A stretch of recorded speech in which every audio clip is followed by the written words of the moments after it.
Ito nga ang ngiti ng sparkle artist na si Sandro Mulak nang ito ay dumating sa nasabi nga pong gala night ng nakaraang gala night ng GMA.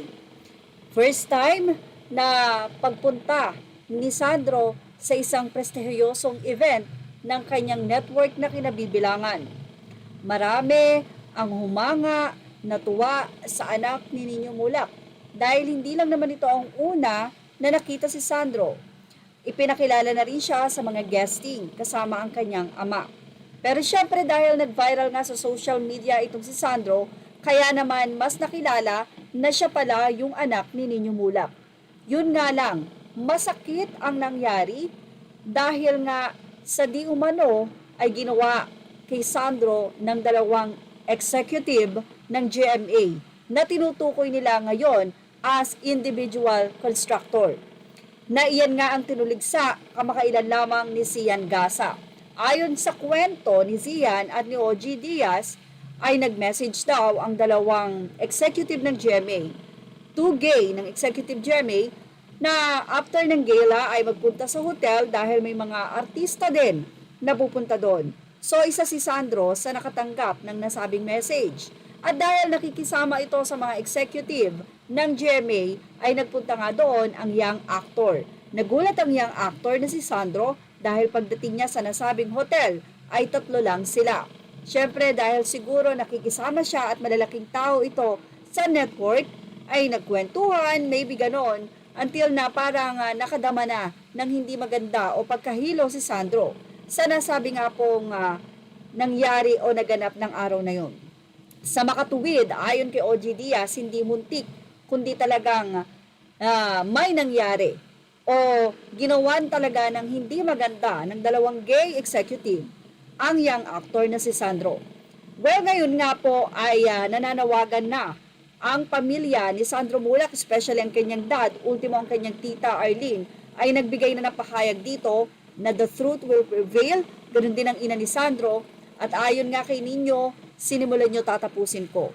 Ang balita natin, sa ilan sa mga naglalabasa na kumuha na nga ng abogado itong si Sandro. Although, nagsampa na nga ng reklamo itong si Sandro sa GMA, at ayon nga kay sa GMA, ay kanila itong talaga namang tututukan. Kahit pa nga nung wala pang reklamo, ay gumawa na sila ng investigasyon.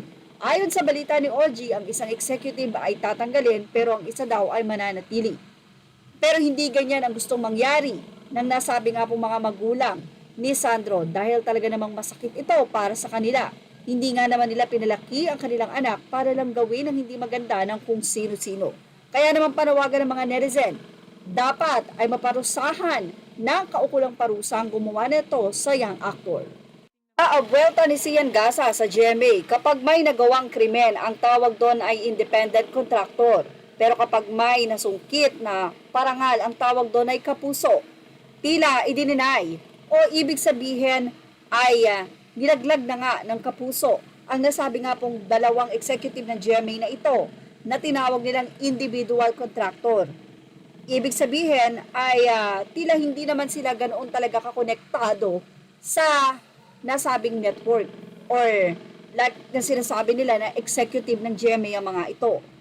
Pasa na itong dalawa na to ay malapit sa CEO o may-ari ng GMA na si Annette Gozon, ang anak ng may-ari o may-ari ng GMA na si Attorney Gozon.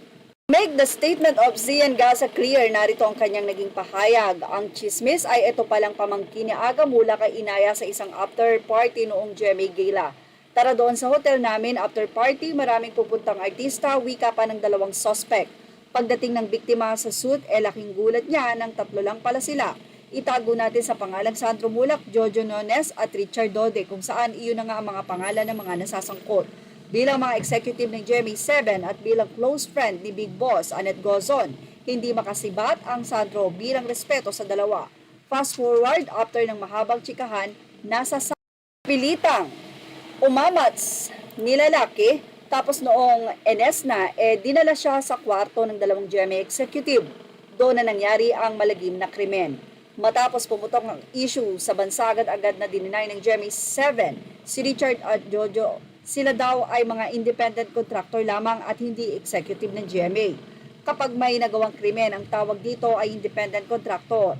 Pero pagka nakasungkit ng parangal, ang gantimpala, ang tawag doon ay kapuso. Walang kinikilingan, walang pinoprotektahan, serbisyong totoo lamang. Ayan, kayang silugan.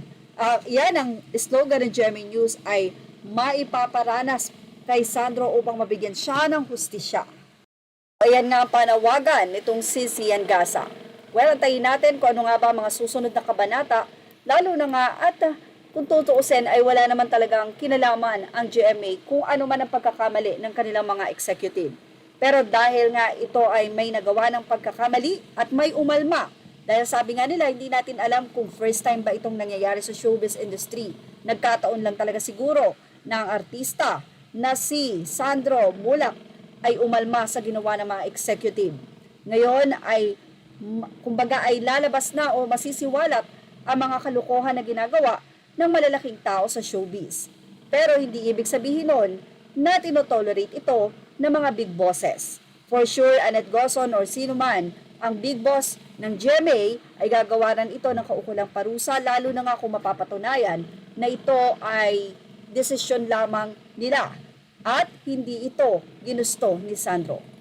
Kahit gustuhin man ay mali ang kanilang ginawa, nalagyan ng pill ang nasabi nga daw pong inumin. Yan ang naging pakayag ni OG.